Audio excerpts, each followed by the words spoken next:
لیکن اللہ تعالیٰ کا کرم ہے، یہ پچھلی مرتبہ بھی حضرت نے کوئی دعا کی اور پھونک ماری اور اسحاق ڈار صاحب تشریف لے آئے، قیمتیں پچھلے 15 باروں میں کم ہوئیں۔ اب کل پھر ہم نے نئی قیمت جاری کرنی ہے، تو میں پھر حضرت کی خدمت میں حاضر ہوں گا کہ ایک اور پھونک مار دیں۔ حضرت ایک خاص طرف اپنا چہرہ مبارک کر کے رخ کر کے پھونک مار دیں تو معاملہ سارا حل ہو جائے گا بالکل،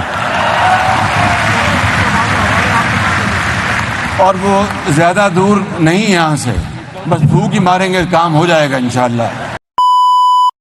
میں آج کل امریکہ میں ہوں، اس وقت ورجینیا میں ہوں۔ میں نے یہاں شہباز شریف صاحب کی تقریر سنی۔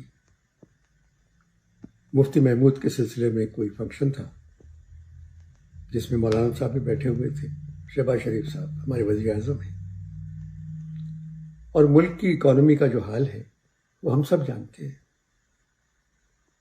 یہیں آتے ہیں اکانومی ٹھیک کرنے کے لیے، یہ لوگ بھی ٹھیک کر کے نہیں دے رہے، وعدے کر لیتے ہیں پورے نہیں کرتے۔ مگر ایک بات سن کے مجھے اتنی خوشی ہوئی کہ ہم یہاں کیوں آتے ہیں پیسے مانگنے؟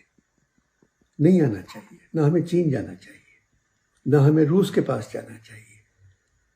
جب مولانا صاحب ہمارے درمیان موجود ہیں اور بقول وزیر اعظم وہ اگر ایک پھونک ماریں گے تو ہماری اکانومی ٹھیک ہو جائے گی۔ میں پاکستان جاؤں گا اور گزارش کروں گا مولانا صاحب سے کہ مولانا صاحب پی آئی پہ پھونک مار دیں، ٹھیک ہو جائے، نیشنل شپنگ کارپوریشن پہ پھونک مار دیں، ٹھیک ہو جائے، ٹماٹر پہ پھونک مار دیں، سستے ہو جائیں، آلو پہ پھونک ماریں، ملنے لگے۔ آپ کی پھونکوں سے یہ چراغ جلے گا نہیں، روشن ہو جائے گا۔ تو میں صرف انتظار کروں گا آپ کی پھونک کا کہ آپ کب پھونک مارتے ہیں۔ خدا آپ کو زندہ رکھے اور آپ کی پھونک کو زندہ رکھے۔